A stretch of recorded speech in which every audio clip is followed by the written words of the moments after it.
केन्द्रापड़ा जिला गरदपुर ब्लॉक अंतर्गत पंचायत उच्च विद्यालय कलाबुदा और संवाद साहित्य घरर मिलित उद्यम 500 ताल चारा रोपण करा जायछि। एही कार्यक्रम रे मुख्य अतिथि गरदपुर ब्लॉक बीडीओ, सम्मानित अतिथि गरदपुर तहसीलदार और स्कूलर प्रधान शिक्षक गोपबंधु मिश्र, संवाद साहित्य घरर संपादक नवघन नायक,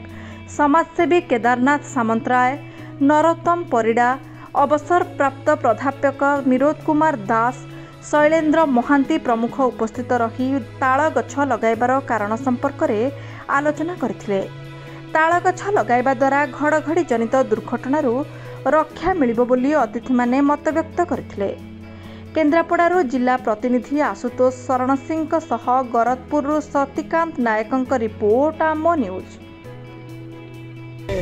सहायतार संवाद तरफ आज ताल चारा वृक्षरोपण कराला से संक्रांत आप आज प्रथम चाराटी पकड़े कौन कहे ताल गचर कौन उपयोगिता आज समाज प्रति समस्त की आज स्वागत समस्त नमस्कार। आज पंचायत स्कूल कलाबुदा और संवाद तरफ ताल गच रोपण कराला जोटा कि मंजी बर्तमान आपको जगत बर्तमान निहाती पक्षे दरकार परिवेश संतुलन देखते आमर गरदपुर ब्लॉक एरिया निजे देखुची मोर मुझे जॉइन कर वर्षे भितर बहुत घड़घड़ी चढ़चढ़ी बहुत लोग जीवन मरी से उद्देश्य जो मैंने पंचायत हाईस्कूल कलाबुदा एवं संवाद तरफ जो प्रोग्राम करा जाउछि विशेष विशेष धन्यवाद देवा कथा जे आज आम सचेतन होगापी से जो वार्ता रखिंट सर ये कार्यक्रम व्यापक कर समस्ते चाहिए आम अधिक अधिक व्यापक कर। धन्यवाद। पंडा मो समाजसेवी आज ताल मंजी रोपण कर मंजीर उपकारिता और अपकारिता कौन कहे मुझे प्रथम आपण माध्यम साहित्य घर संवाद घर को साधुवाद जनाऊँगी प्रचेषा नवघन भाई कर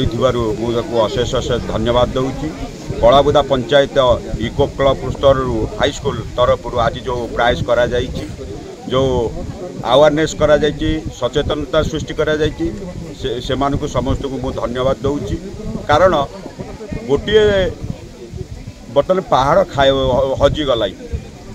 येटा हूँ आमर सी सोल्ड बेल्ट माने उपकूल अंचल ये सबुबले पवन एवं बात्यार आश्रयस्थली घड़घड़ीर आश्रयस्थली ताल गछ एवं बड़ बड़ गछ लोप पाई आज धन जीवन सबुठ नष्ट होती बात्या होची धरिबा को पवन धरिबा को कहीं ना मौसुमी की धरिबा को ना तेणु सरकार जो योजना आज करिसेंती ताल गछ कटा जाई परिबन जो आईनटा तैयारी कराई आमे सरकार को मध्य धन्यवाद दउछु। आपण को माध्यम रे लोक मान को सचेतन करूछु भविष्य रे ताल गछ गोटे बृहत स्वार्थ रे आसु एवं जलवायुर परिवर्तन दिग देखाऊ। संवाद साहित्य घर तरफ ताल मंजी रोपण करा जाउछि प्राय 500 ताल मंजी आज रोपण करा जिवो से आमर मुख्य अतिथि वीडियो महोदय आसते एवं आमे एवं पिला मानक द्वारा रोपण करूँ। यह एक विराट कार्यक्रम जहाँकि जो वज्रपात द्वारा जो लोक मानकर मृत्यु घटुछि से दृष्टि आम ये कार्यक्रम हाथ को नहीं संवाद साहित्य घर तरफ आमर प्रिय नवघन भाई परिचालना कर आमर समस्त पिला एवं शिक्षक मैंने सहयोग कर कार्यक्रम सुचारू संपादन होगा। अवसर प्राप्त ओडिया भाषा साहित्य विभाग वरिष्ठ प्राध्यापक निरोध कुमार दास ताल मंजीर आज रोपण कराला संवाद साहित्य एवं कलाबुदा पंचायत हाईस्कूल तरफ आप योगदान करते कार्यक्रम कौन कहे भारी खुशी जे गरदपुर संवाद साहित्य घर पक्षर एवं पंचायत हाईस्कूल कलाबुदा पक्षर आयोजित होता उत्सव आम गरदपुर ब्लॉकर जेडीओ महोदय मुख्य अतिथि भाव आज ताल गछर उपकारिता वक्तव्य प्रदान करते मुझे जन अतिथि हिसाब से मोर वक्तव्य प्रदान करी ताल गछर आवश्यकता जुगे जुगे रही पुराण पुस्तक अवलोकन करवा एवं पुराण साहित्य ओडिया काव्य कविता साहित्य ताल गछर महत्व सफल बहु तथ्य सन्निवेशित होती किंतु वर्तमान विधि विधान अनुसार